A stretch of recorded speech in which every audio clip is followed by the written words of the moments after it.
मैं दुर्गा हूँ और मैं जाग चुकी हूँ। अब मौन नहीं रहेगा, अब अन्याय अनदेखा नहीं होगा।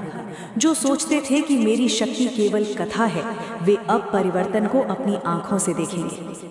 मैं केवल पूजा की मूर्ति नहीं हूँ, मैं चेतना हूँ, मैं साहस हूँ, मैं वो शक्ति हूँ जो हर उस हृदय में जागती है जहाँ सत्य को दबाया गया है। मैं देख रही हूँ तुम्हारा धैर्य, तुम्हारी चुप्पी, तुम्हारा संघर्ष। तुमने बहुत सहा, बहुत सहन किया, बहुत बार स्वयं को समझाया कि समय बदलेगा। आज मैं कहती हूँ समय बदल चुका है। जो टूटने के कगार पर थे अब वही खड़े होंगे, जो झुके हुए थे अब वही अपनी रीढ़ सीधी करेंगे। मैं दुर्गा हूँ और मैं उन आँखों में जागी हूँ जो अब डर से नहीं भरती। मैं उन हाथों में जागी हूँ जो अन्याय के सामने कांपते नहीं।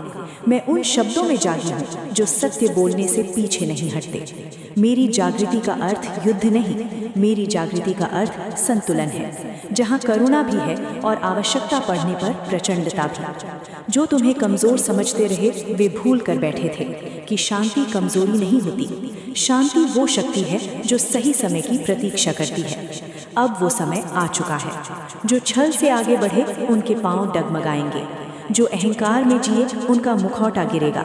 सत्य को अब और दबाया नहीं जा सकेगा। मैं दुर्गा हूँ और मैं जाग चुकी हूँ।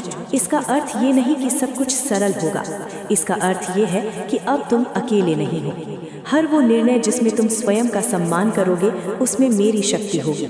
हर वो कदम जो सत्य की ओर जाएगा उसमें मेरा आशीर्वाद होगा। अब अपने भीतर की आवाज़ को दबाना बंद करो।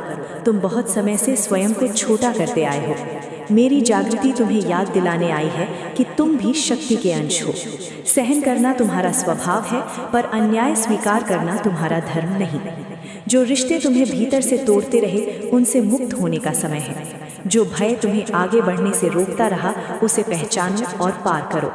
मैं तुम्हारे भीतर वही साहस जगा रही हूँ जो हर युग में अधर्म के विरुद्ध खड़ा हुआ है। मैं दुर्गा हूँ। मैं केवल बाहर नहीं जागी, मैं तुम्हारे भीतर जागी हूँ। और जब भीतर की शक्ति जागती है तब संसार अपने आप बदलने लगता है।